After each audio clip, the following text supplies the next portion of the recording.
வணக்கம்.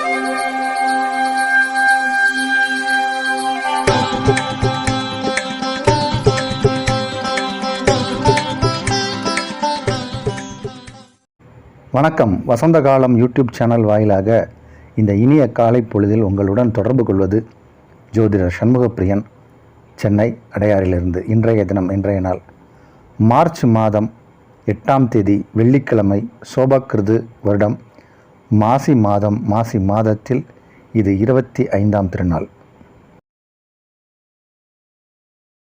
இன்றைய நட்சத்திரம் திருவோணம். காலை 8 மணி 2 நிமிடம் வரை. அதன் பின் அவிட்டம். திதி தேய்பிறை. திரையோதசி இரவு 7 மணி 50 நிமிடம் வரை. அதன் பின் சதுர்தசி. இன்றைய தினம் காலை 8 மணி 2 நிமிடம் வரை யோகம் நன்றாக இல்லை. அதன் பின் சித்த யோகம். மிதுன ராசிக்காரர்களுக்கு சந்திராஷ்டமம் இரவு 7 மணி 45 நிமிடம் வரை. அதன் பின் கடகராசிக்காரர்களுக்கு சந்திராஷ்டமம் ஆரம்பமாகிறது. இன்றைய விசேஷங்கள். இன்றைய தினம் பிரதோஷம். இன்று மகா சிவராத்திரி. இன்று 2 விசேஷங்கள், இரண்டுமே சிவ வழிபாட்டுக்குரியது. இன்று பிரதோஷம், மகா சிவராத்திரி. இன்றைய தினத்திற்கான ராகு காலம் காலை 10:30 மணி முதல் நண்பகல் 12 மணி வரை. யமகண்டம் பிற்பகல் 3 மணி முதல் 4:30 மணி வரை. குளிகை நேரம் காலை 7:30 மணி முதல் 9 மணி வரை. இன்றைய தினத்திற்கான நல்ல நேரம், சுபகோரை நல்ல நேரங்கள் காலை 6 மணி முதல் 9 மணி வரை, காலை 10 மணி முதல் 10:30 மணி வரை, மதியம் 1 மணி முதல் 3 மணி வரை, இரவு 8 மணி முதல் 11 மணி வரை.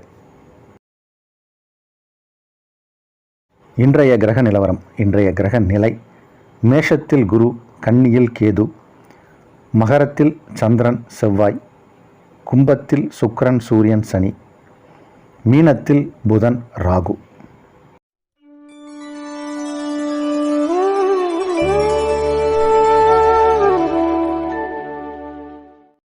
இன்றைய தினம் 2 விசேஷங்கள். ஒன்று வந்து பிரதோஷம் மாலை நேரத்தில், மற்றொரு விசேஷம் சிவராத்திரி. பொதுவாக சிவராத்திரி ஒரு நாள் வரும், பிரதோஷம் ஒரு நாள் வரும்.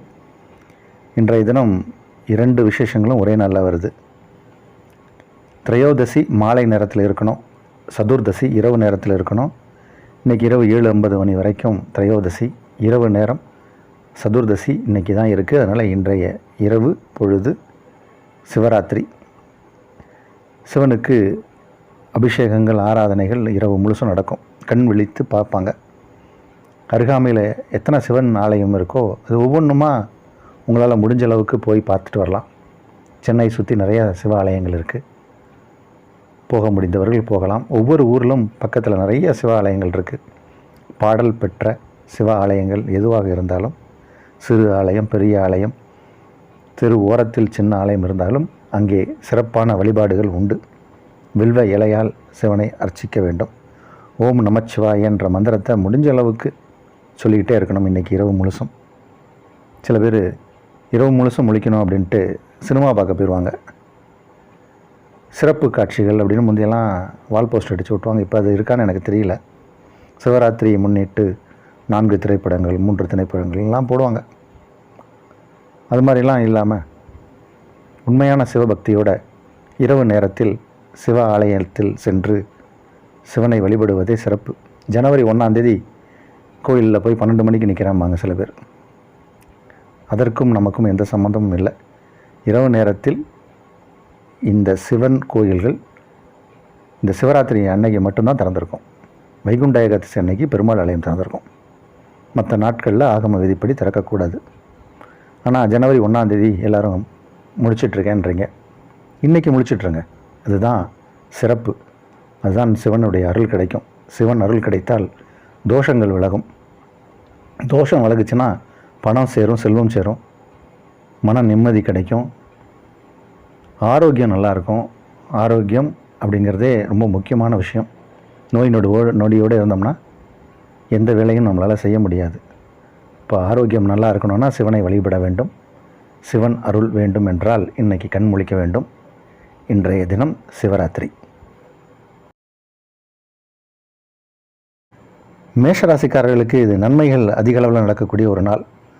பணம் நிறையா வரும். இப்போது பணம் வருவதற்கான சூழ்நிலை நிறையா இருக்குது. நீங்கள் 100 ரூபாய் எதிர்பார்த்தீங்கன்னா 1000 ரூபாய் வரும். 1000 ரூபாய் எதிர்பார்த்தீங்கன்னா ₹1,00,000 வரும். லட்சம் அப்படின்னா கோடி வரும். இது மிகைப்படுத்துவதற்காக இல்லை, கிரகநிலை அப்படி இருக்குது. உங்கள் ராசிக்கு 11ஆம் இடத்திற்கு சுக்கிர பகவான் வந்திருக்கார். சுக்கிரன் சனி பகவானோட இணைவுங்கிறது ஒரு நல்ல ஒரு இணைவு. அது 11ஆம் இடத்துல இருக்குது. சுக்கிரன் உங்கள் ராசிக்கு 2, 7க்குடைய கிரகம். 2ஆம் இடம் என்பது தனஸ்தானம். அப்போ தனஸ்தானத்துக்கு உரிய கிரகம் லாபஸ்தானத்தில் வருவதால் தன லாபங்கள் அதிகரிக்கும், செல்வச் செழிப்பு ஏற்படும், மகாலட்சுமி கடாட்சம் கிடைக்கும், முகத்தில் தெய்வீகத்தன்மை அருள் அதிகரிக்கும். பிரமாதமான நாள், யோகம் நிறைந்த நாள், நல்ல நாள். ரிஷபராசிக்காரர்களுக்கு உங்கள் ராசி அதிபதி இதுகாலம் வரைக்கும் 9ஆம் இடத்தில் இருந்தார். இப்போது 10ஆம் இடம் வந்து விட்டார். 10ஆம் இடம் என்பது ஒரு பலமான இடம். அங்கே வந்து சனி பகவானோடு இணைகிறார். சனி பகவானும் சுக்கிரனும் இணையும் போது நிறைய செல்வ நிலையில் ஒரு உயர்வு ஏற்படும், தன லாபங்கள் கிடைக்கும், வருமானம் பெருகும். புதிய புதிய யுக்திகள் மூலம் வருமானத்தை எப்படி பெருக்கலாம் அப்படின்னு எண்ணம் மனதில் சிந்தனையாக ஓடும். உங்களுடைய சிந்தனை செயலாகும். உங்கள் செயலில் ஒரு நேர்த்தி, திறன் அதிகரிப்பு இதெல்லாம் ஏற்படும். எந்த தொழிலை எடுத்து செய்தாலும் அதில் ஒரு வெற்றி கிடைக்கக்கூடிய ஒரு நாள் இல்லை, இந்த நேரமே அப்படி தான் இருக்குது. இனி வரும் காலம் எல்லாமே ரிஷபராசிக்காரர்களுக்கு ஒரு யோகபலமான நேரம்தான். அதிக அளவில் நன்மை நடக்கக்கூடிய ஒரு நாள்.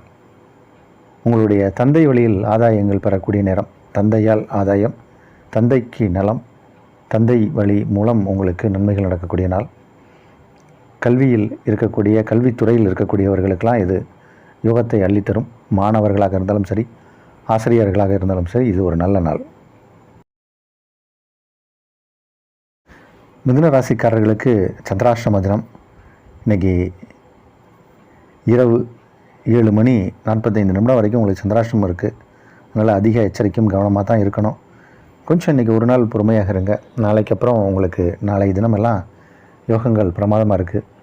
இன்று இரவு முதல் சிவராத்திரி, அதனால் சிவனை வழிபடுங்க. பஞ்சாட்சர மந்திரத்தை சொல்லிகிட்டே இருங்க. உங்களுக்கு வரக்கூடிய கெடுபலன்கள் விலகும், நன்மைகள் நடக்கும். இந்த நாள் மத்தியம பலனுக்குரிய நாள். கடகராசிக்காரர்களுக்கு உங்கள் ராசி அதிபதி 7ஆம் இடத்தில் சந்திரன் ராசி அதிபதி சந்திரன், அவர் 7ஆம் இடத்தில் செவ்வாயோடு இணைந்து காணப்படுகிறார். செவ்வாய் சந்திரன் இணைவு எங்கே இணைந்தாலும் அது ஒரு யோகத்தை செய்யும். முதல் தரமான யோகத்தை செய்யக்கூடிய கிரகம் செவ்வாய். அவர் 7ஆம் இடத்தில் உச்சம் பெற்று காணப்படுகிறார். ராசி அதிபதி அங்கே போய் இணையும் போது சந்திரமங்கல யோகம் ஏற்படுது. இந்த சந்திரமங்கல யோகம்ங்கிறது ஒரு சில ராசிக்காரர்களுக்கு வலு.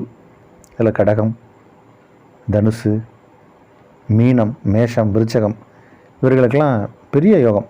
அது இன்றைக்கி உங்களுக்கு அது கிடச்சிருக்கு கடகராசிக்காரர்களுக்கு. அதனால் அதிக அளவில் நன்மை ஏற்படும். இருந்தபோதும் கொஞ்சம் கவனமாக இருக்கணும். இரவு இன்றைக்கி சந்திராஷ்டமம் ஆரம்பிக்குது. அதனால் இரவு நேரத்தில் சிவ ஆலயங்கள் சென்று அங்கே சிவ நாமத்தை சொல்லுங்கள், அபிஷேகங்கள், ஆராதனைகளில் கலந்துக்கோங்க. பெரிய அளவில் துன்பம் எதுவும் வராது. இந்த கிரகங்களின் சேர்க்கை உங்களுக்கு ஒரு பெரிய நன்மையை செய்யும். நன்மை அப்படின்னா என்னென்னா, உங்களுடைய வயது, தகுதி, இருக்கும் இடம், சூழ்நிலைக்கு தகுந்த மாதிரி உங்களுடைய தேவைகள் எல்லாமே பூர்த்தியாகும். தேவைகள் பூர்த்தியாகக்கூடிய நாள், நல்ல நாள்.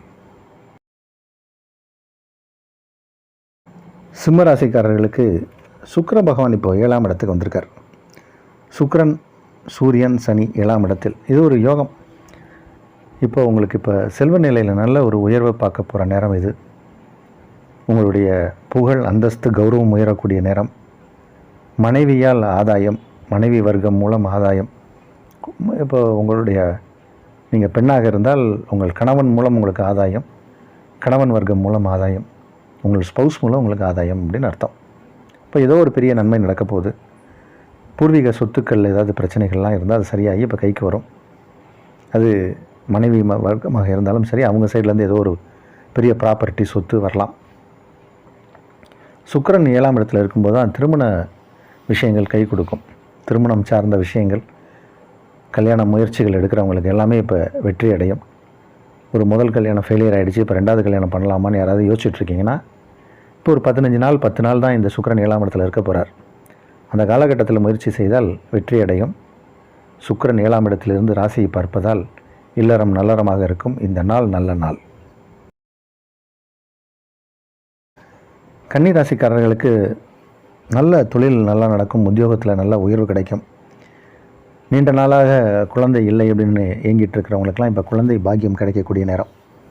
இன்றைக்கி சிவராத்திரி, சிவன் ஆலயம் சென்று அங்கே நடக்கக்கூடிய அபிஷேக ஆராதனையில் கலந்துக்கோங்க. உங்களுடைய கவலைகள் கஷ்டங்களை அங்கே சொல்லுங்கள், சிவனிடம் முறையிடுங்க. கண்டிப்பாக அதுக்கு ஒரு தீர்வு கிடைக்கும். குழந்தை பாக்கியம் இல்லைன்னு ஏங்கிட்டு இருக்கிறவங்களுக்கெல்லாம் இப்போ இன்றைக்கி சிவ ஆலயம் சென்று வேண்டிட்டு வாங்க, கண்டிப்பாக கிடைக்கும். இப்போ இருக்கக்கூடிய கிரகநிலை குழந்தை பாக்கியத்தை தரக்கூடிய கிரகநிலை. அதே மாதிரி வேலை இல்லைன்னு இருக்கிறவங்களுக்கு வேலை கிடைக்கும், பதவி உயர்வு கிடைக்கும், சம்பள உயர்வு உண்டு. இன்றைக்கி நிதிநிலையிலையும் நல்ல முன்னேற்றத்தை காணக்கூடிய நேரம். 11க்குடையவர் 5ஆம் இடத்திலிருந்து லாபஸ்தானத்தை பார்வையிடுவதால் லாபங்கள் அதிகரிக்கும். யோகமான தினம். துலா ராசிக்காரர்களுக்கு இதுகாலம் வரைக்கும் திக்பலம் அப்படின்னு சொல்லிக்கிட்டு இருக்கக்கூடிய பலத்தில் சுக்கிர பகவான் இருந்தார் 4ஆம் இடத்துல. அவர் இப்போ 5ஆம் இடம் சென்று விட்டார். 5ஆம் இடம் சென்று அங்கே உங்கள் ராசிக்கு யோகாதிபதியான சனி பகவானோடு இணைகிறார் 5ஆம் இடத்துல. 5ஆம் இடத்தில் சனி சுக்கிரன் நினைவுங்கிறது ஒரு பெரிய யோகம், பெரிய யோகம். இந்த யோகத்தெல்லாம் சொல்ல முடியாது, அனுபவிச்சா தான் தெரியும். அந்தளவுக்கு இப்போ உங்களுக்கு நேரம் நல்லா இருக்குது. உங்களுடைய நீண்ட நாள் வேண்டுதல்கள், ஆசைகள், கோரிக்கைகள் எல்லாமே நிறைவேற போகிற நேரம் வந்தாச்சு. தெய்வ அனுகிரகம் கிடைக்கக்கூடிய நேரம். தெய்வீகமான விஷயங்களில் கலந்துப்பீங்க. சில பேருக்கு பூர்வீகம் அல்லது குலதெய்வம் கோயிலுக்கு போயிட்டு வர்றது, அது மாதிரியான சம்பவங்கள்லாம் நடக்கும். கோயிலுக்கு போயிட்டு வந்தால் மட்டும் போதுமா? குலதெய்வத்தின் அருள் வேண்டாமா? அருளும் கிடைக்க போகுது, பொருளும் கிடைக்க போகுது. இப்போ ரெண்டும் கிடைக்க போகுது. தெய்வத்தின் அருளும் கிடைக்க போகுது, இந்த உலகத்தில் நம்ம இயங்குவதற்கு பொருளும் கிடைக்க போகுது. யோகமான தினம். விருச்சிக ராசிக்காரர்களுக்கு சகோதரர்களால் நன்மை, சிறுதூர பிரயாணம் உண்டு, சில நல்ல செய்திகளை கேட்பீங்க. அந்தளவுக்கு இன்றைக்கி விசேஷமான நாள். உங்களுடைய ஆன்மீக பயணம் வெற்றி அடையும்.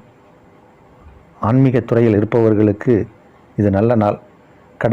கடவுளின் அருள் கிடைக்கக்கூடிய ஒரு நேரம். தெய்வீக சிந்தனை அதிகரிக்கக்கூடிய நேரம். மத குருமார்களின் ஆசீர்வாதம் கிடைக்கக்கூடிய நேரம். குல தெய்வத்தின் அருள் கிடைக்கக்கூடிய நேரம். நல்ல நாள். தனுர் ராசிக்காரர்களுக்கு ஒரு யோகமான தினம். இது காலம் வரைக்கும் உங்கள் ராசிக்கு 2ஆம் இடத்தில் சுக்கிர பகவான் இருந்தார். அவர் இப்போ 3ஆம் இடம் சென்று விட்டார். சுக்கிர பகவான் 3ஆம் இடம் செல்வது தனுசு ராசிக்காரர்களுக்கு ஒரு யோகம். இப்போது 2ஆம் இடத்தில் சந்திரனும் செவ்வாயும் இணைந்து காணப்படுகிறார்கள். அதனால் திடீர் பண லாபங்கள், தன லாபங்கள் ஏற்படும். ஆசைப்பட்ட பொருள் கைக்கு கிடைக்கும். சில விலை உயர்ந்த பொருட்களை வாங்கணும்னு ஆசைப்பட்டிருப்பீங்க, அது உங்களுக்கு யார் மூலமாவது கிஃப்டாக கிடைக்கும். அது போன்ற ஒரு நாள். தொழில் நல்லா நடக்கும், உத்தியோகம் உயர்வு உண்டு. படிக்கக்கூடிய மாணவர்களுக்கு சிறந்த படிப்பிற்கான சூழ்நிலை ஏற்படும். நல்லா படித்து மார்க் வாங்கிறதுக்கான ஆயத்த பணிகளை நீங்கள் இருக்கீங்க. இப்போ படிக்க முடியும், மார்க் வாங்க முடியும். வரக்கூடிய பரீட்சையை எதிர்கொள்ளக்கூடிய நேரம் இது. நல்ல நாள் இது. எல்லா விதத்திலும் யோக பலன்கள் அதிக அளவில் நடக்கக்கூடிய ஒரு நாள். தாயாரின் உடல் ஆரோக்கியமாக இருக்கும். தாய் வழி உறவுகளால் நன்மை ஏற்படக்கூடிய நாள். மகர ராசிக்காரர்களுக்கு இந்த நாள் நல்ல நாள். சந்திர பகவான் 7க்குடைய கிரகம், அவர் ராசியை கடக்கிறார். சுக்கிரன் இது காலம் வரைக்கும் உங்கள் ராசிக்குள்ளே இருந்தார். அவர் இப்போ 2ஆம் இடம் சென்று அங்கே சனி பகவானோடு இணைந்து காணப்படுகிறார். சுக்கிரன் குடும்பஸ்தானத்தில் அமரும்போது குடும்பம் அமையும். குடும்பத்தில் இருந்த சிறு சிறு சலசலப்புகள், பிரச்சனைகள் இதெல்லாம் தீரும். பேசி உட்கார்ந்து ஒரே டைனிங் டேபிளில் உட்காந்து எல்லோரும் சாப்பிட்டு மகிழ்வாக பேசி உங்களுடைய பிரச்சனையை தீர்க்கக்கூடிய நேரம். குடும்பத்தில் நிறைய பேருக்கு சில மனக்கசப்புகள் இருக்கும், அதெல்லாம் சரியாகக்கூடிய நேரம் வந்தாச்சு. உங்கள் குடும்பத்தில் அமைதி நிலவக்கூடிய நேரம் இது. அமைதியான ஒரு சூழ்நிலை, பண வரவு, இது எல்லாமே இருக்கக்கூடிய ஒரு நாள். மகர ராசிக்காரர்களுக்கு மகர ராசிக்காரர்களுக்கு இப்போது திருமண யோகம் வந்தாச்சு. திருமணம் கைகூட போகிற நேரம் வந்தாச்சு. முயற்சி எடுங்க, நல்ல வரன் கிடைக்கும். நீங்கள் இஷ்டப்பட்ட மன வாழ்க்கை அமையும். கும்பராசிக்காரர்களுக்கு இது ஒரு யோகமான நாள். இருந்தபோதும் கொஞ்சம் செலவுகள் அதிகமாக இருக்கும். உங்கள் ராசிக்கு இப்போ சுக்கிரன் வந்தாச்சு. சுக்கிரன் சனி பகவான் இணைந்து பெரிய யோகத்தை செய்ய போகுது. நிறைய பணம் கைக்கு வரப்போகுது. பணம் பையை நிரப்பும், கையை அலங்கரிக்கும். கையை எப்படி அலங்கரிக்கும்? கண்டக்டர் தான் கைக்கு நிறைய பணத்தை விரலெல்லாம் சொருகி வச்சுருப்பார். நமக்கு என்ன அப்படி? அப்படின்னா விலையுயர்ந்த ஆபரணங்களை கையில் மோதிரமாக மாட்ட போகிறீங்க. அப்படின்னா என்ன, அது உங்களுடைய வெல்த்தை காட்ட போகுது. அப்போ உங்களுடைய வெல்த் இன்க்ரீஸ் ஆக போகுது. ரொம்ப நல்லாயிருக்கு இன்றைக்கி நாள். இந்த நாளை பொறுத்த வரைக்கும் கும்பராசிக்காரர்களுக்கு யோகங்கள் அதிக அளவில் நடக்குது. கொஞ்சம் செலவு ஜாஸ்தியாக இருக்கும் இன்றைக்கி, அதுவும் சுப செலவுகளாக இருக்கும். ஆன்மீகம் சார்ந்த கோயில்களுக்கு திருப்பணி, இந்த மாதிரி கோயில் கொடை, இந்த மாதிரியான விஷயங்களுக்கு ஏதோ பெரிய நன்கொடையை கொடுக்க போகிறீங்க. அதன் மூலம் புண்ணியமும் கிடைக்க போகுது. நல்ல நாள் இது. மீனராசிக்காரர்களுக்கு இன்று சுக்கிரன் 12ஆம் இடம் வந்ததால் நன்மை. சுக்கிரன் 12ஆம் இடம் வரும்போது நல்ல ஒரு அமைதியான சந்தோஷமான சூழ்நிலையில் நமக்கு நித்திரை வரும், நல்ல தூக்கம் வரும். தூக்கத்தை சில பேருக்கு இழந்திருப்பாங்க. நேரத்துக்கு தூங்க முடியாது, நேரத்துக்கு சாப்பிட முடியாது. இப்போது நிம்மதியான தூக்கம் வரும். அதே மாதிரி உங்கள் ராசிக்கு 11ஆம் இடத்தில் சந்திரனும் செவ்வாயும் இணைந்து லாபஸ்தானத்தை அலங்கரிக்கிறாங்க. லாபஸ்தானத்தில் சந்திரன் செவ்வாய் இணைந்ததால் சந்திர மங்கள யோகம் ஏற்பட்டிருக்கு. அதனால் மங்கள காரியங்கள்லாம் உங்கள் குடும்பத்தில் நடக்க போகுது. குடும்பத்தில் நிறைய சுப விஷயங்களுக்கான பேச்சுவார்த்தை நடக்க போகுது. நீங்கள் செய்யக்கூடிய தொழிலில் அதிக லாபங்கள் கிடைக்க போகுது. செல்வ செழிப்பு ஏற்பட போகிற நேரம். பணம் அருமையாக வரப்போகுது. நிறைய மகிழ்ச்சியான சம்பவங்கள், இனிமையான சம்பவங்கள், சுபமான நிகழ்ச்சிகளில் கலந்துக்க போகிறீங்க. உங்களுடைய நீண்ட நாள் நண்பரை சந்திக்க போகிறீங்க. அது உங்களுக்கு மகிழ்ச்சிக்கான நாள் இது.